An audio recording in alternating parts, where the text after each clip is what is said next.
یوه ورځ رسول الله علیه الصلاة والسلام طواف کاوه چې د یو کوچي اواز یې واورېد. ویل یې یا کریم. رسول الله علیه السلام هم وویل یا کریم. کوچي د حرم شریف ناوې په لور شو، بیا یې وویل یا کریم. رسول الله علیه السلام هم ورپسې وویل یا کریم. کوچي د رسول الله صلی الله علیه وسلم پسې مخ راوګرځاوه، ویې ویل ای د ښکلي نوراني مخ او د متوازن ښکلي قد درلودونکې ځوانه، آیا په ما ملنډې وهې؟ والله که ته د دې ښکلي مخ او ښایسته قد درلودونکی نه وی، نو خپل ګران پیغمبر صلی الله علیه وسلم ته به مې ستا شکایت کړی وی. رسول الله علیه الصلاة والسلام په خندا شو، په مسکا یې ترې وپوښتل ای زما عرب وروره، ته دې خپل پیغمبر پیژنې؟ کوچي وویل نه. رسول الله ورته وفرمیل نو څنګه ایمان پرې لرې؟ کوچي وویل په پیغمبرۍ یې ایمان لرم، د نبوت تصدیق یې کوم، خو لیدلی مې نه دی. رسول الله علیه الصلاة والسلام ورته وفرمیل ای کوچیه، نو پوه شه چې په دنیا کې د نبي او په آخرت کې شفیع زه یم. کوچي د پیغمبر صلی الله علیه وسلم د لاسونو په ښکلولو شروع وکړه. رسول الله علیه الصلاة والسلام ورته وفرمیل ای زما عرب وروره، له ما سره داسې مه کوه لکه څنګه چې عجم د خپلو پادشاهانو سره کوي، یعنې زما لاسونه مه ښکلوه.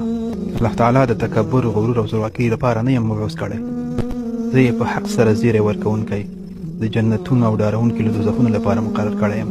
دا وخت جبرائیل علیه السلام راغی او د رسول الله صلی الله علیه وسلم ته یې وفرمایل الله تعالی در باندې سلام کوي، تحیات و اکرام دې لمانځي، او فرمایي عربیه کوچي ته ووایه چې زموږ په نرمۍ او مهربانۍ غره بېغمه نه شي.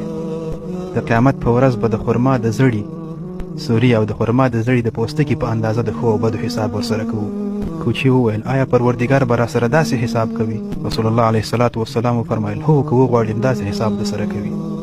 کوچي وویل د الله په ذات مې قسم وي، که حساب یې راسره وکړ نو زه به هم ورسره حساب کوم. رسول الله ورته وفرمایل د الله تعالی سره څه شي حساب کوي؟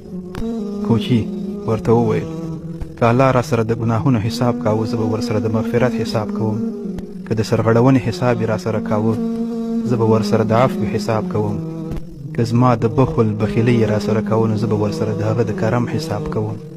رسول الله صلی الله علیه وسلم په ژړا شو، دومره یې وژړل چې ګیره مبارکه یې لمده شوه.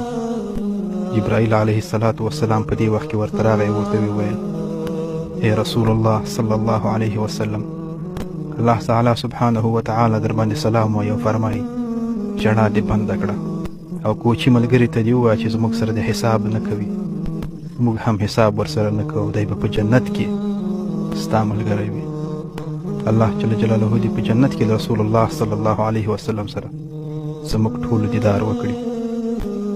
السلام علیکم ورحمة الله وبرکاته.